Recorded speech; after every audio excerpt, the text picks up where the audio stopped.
Hello ladies and gentlemen, and welcome to the Game Peons. Welcome back to some WorldEdit tutorial videos. I'm going to show you the utilities of WorldEdit, the little parts of WorldEdit that help bring everything together. That's what that is. These are some small commands put into WorldEdit that help you in these little ups and downs that you may find in your editing times in Minecraft, in making adventure maps and stuff like that, and it's raining. Let's take the rain off. We don't want the rain. The rain's bad. Take the rain away. So I'm going to be showing you each utility one by one. These help in such a big way, but I'm going to really specify which ones are the good ones. The fill command is probably one of the best ones. So it can do anything. You can fill anything. So if I wanted to do grass, I'm going to fill grass 5. I wanted to fix that up, I could do that. I'm going to undo that though. I'm going to put water in it. There we go.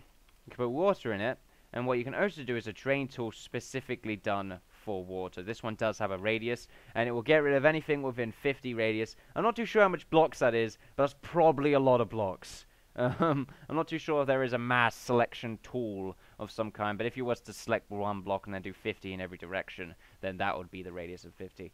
But anyway, yeah. Or outline. But anyway, now you can also fix water or lava. Now, I'm not too sure how to show this in a very good way, but if I was to do this, and then I believe this isn't going very well. Let's drain. Let's drain 20. I got an idea. Let's go down one, and let's do that. And now I believe it will level it out. There you go. It levels it out. So if there's anything like flowing down or something like that, and I believe it will work with this as well. Fix it, and then it does that. Unfortunately, it is a bit awkward at times, but it's fine. It's fine. Oh God, what's going on? Where's the drain command? Drain 20. There we go. That's why drain's good. That's why drain is fantastic. But anyway, this works the same with lava as well, I might add. You're probably using more with lava than you would water, because lava is a bit more tricky to really get round with. It is slower, and it doesn't have the same mechanics or the same I don't know, thingamajigs as water. I'm forgetting a lot of words today. I should really write down more. But anyway, now remove above, really useful if you're stuck somewhere.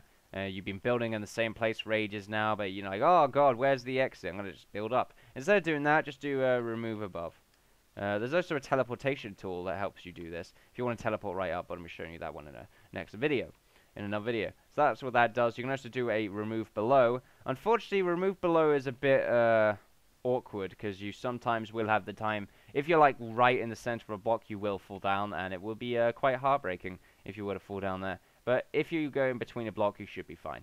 Now, replace near. Oh, yes, replace near. This is the best one ever. Not because...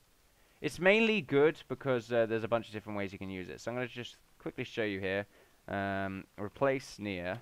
10 stone grass. So it's going to turn all the stone into grass. It works exactly the same as the replace tool, only you don't have to select or set your region in order for it to change anything. You just need a radius. That's all it requires, and then it will change anything that specific block type is in that radius. Now I'm going to show you a bit more specific ways of doing this. I mean, you can do like a much better way. I believe if you was to do stone and this, and then do this, you would only be able to replace a specific one, but you could do like cobblestone, and then it will replace both of them like that. That's like another way, but I'm going to show you that in a much more advanced video of WorldEdit. It'll actually just be called advanced ways of playing, or something like that.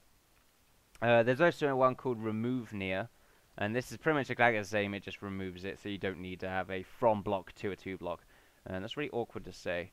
Remove near 20 grass, and I spelled that wrong. Oh no, it's meant to be a block first. Grass 20. There we go. And that's what that happens. Oh God, I've just gotten rid of all of the signs. I can't really remember what else there was. Let me just figure this out. Okay, yes, there is more things actually. Yes, okay, so there is a snow one, where if you was to do a snow 20, it will put a cylinder of snow around, or sphere of snow as a cylinder. of snow. Now, if you was to do another command to get rid of the snow, you can do replace near.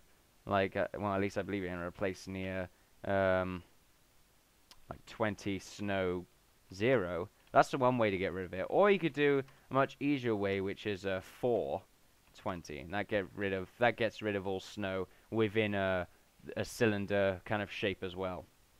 It also does this. There you go. It's all snowy and grassy. Now, there's another command you've actually seen me use quite often. If I was to get a zombie, let's just use a zombie for example here. I should just wait for a bunch of zombies to spawn. But anyway, spawn a bunch of these guys in. What you can do to get rid of them is just do butcher and then a radius. And it'll kill any mob type of that radius. Now, the butcher command's got a few other ways of using it. Now, it does, or you could do that. But the butcher command, actually, I'm not too sure if it's this version, but it does a few algorithms. Well, not algorithms, but functions that say strings. There you go, I'll say strings of doing it. Now, you can't kill animals or anything like that, but you can if you put in the right string. If I was to do a wolf, actually a sheep. There you go, a sheep egg. Put that in. I'm not too sure if it will kill the sheep. Depends what version, I think. No, it won't. But if you was to do, I think it was algorithm, the string A, then yeah, that will kill the sheep. So there's a bunch of different ways, and I think F is another one. I'm not too sure. It doesn't actually show you it. That's the funny thing. It doesn't show you it, but that's something I found out. But anyway, yeah. Now there's another one called extinguish, or you don't have to do the whole word extinguish. That was usually quite awkward. You could do EX. Put a bunch of fires around, like, oh god, my house is on fire, EX. And that should get rid of any fires within a... I think it's anywhere. No. I think the default radius is like 20 or something like that. Now the next one is the remove tool, and funny enough, this is not a bad segue here, actually. But yeah, because there's a bunch of items on the floor. I don't want to go pick them up, so you just remove item 20 or something like that. And it'll remove any items, or 20 or something like that. Now, it does the same here. You can remove arrows. It's like arrows that I believe skeletons have fired at you, if they were to be on the floor. If I can find, like, an example here. There's a skeleton right here. If I just hit him. There you go. Just fire at me, brah. Fire at me. Go for it. Go for it. You know, you're not gonna go for it. You're just gonna shoot me. That's the issue. Okay, I'll get a bow for myself. I'm just gonna do this for example. If I get a bow, an arrow. Okay, so just fire that. Now, I believe if you were to do remove arrow there, then it will get rid of all arrow entity types. That's actually pretty useful, because arrows, believe it or not, do make a bit of lag on the server if there are too many of them stuck in, specifically skeleton arrows, which I believe degrade after 5 minutes. And you know, if there's a lot of them, then it can like slow down the server if there's a bunch of arrows flicking in and out of the bloody world. But that's a bunch of different ways of doing that. I believe you could do it with minecarts, TNT, all this other stuff. TNT one's actually pretty useful if you're playing or building with someone that likes to use TNT a lot for some random reason. I'm not too sure why. Maybe they're just bored. Maybe, yeah, with WorldEdit and stuff like that, you do need a certain degree of patience, and you need to kind of be slow at it. You don't want to keep going. You don't want to build constantly, because eventually it gets to a point where you fuck up.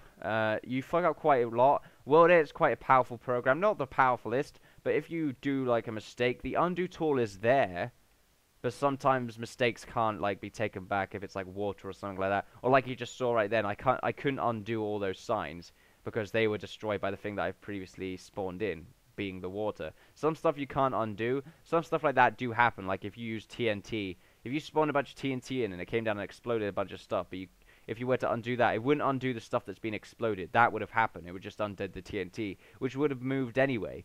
So, you know, something like that, fuck-ups can really happen, and you got to watch out what you're doing. Got to slow down and figure out what you're doing here. But anyway, yeah, this is the utilities look for the WorldEdit tutorial series that we have here from Learning the Blocks. I'm going to do another bunch of these before we finish this WorldEdit tutorial series off. But if you enjoyed this, if you learned from this, don't forget to like, and subscribe, all that good stuff. And I'll see you guys next time. Bye-bye.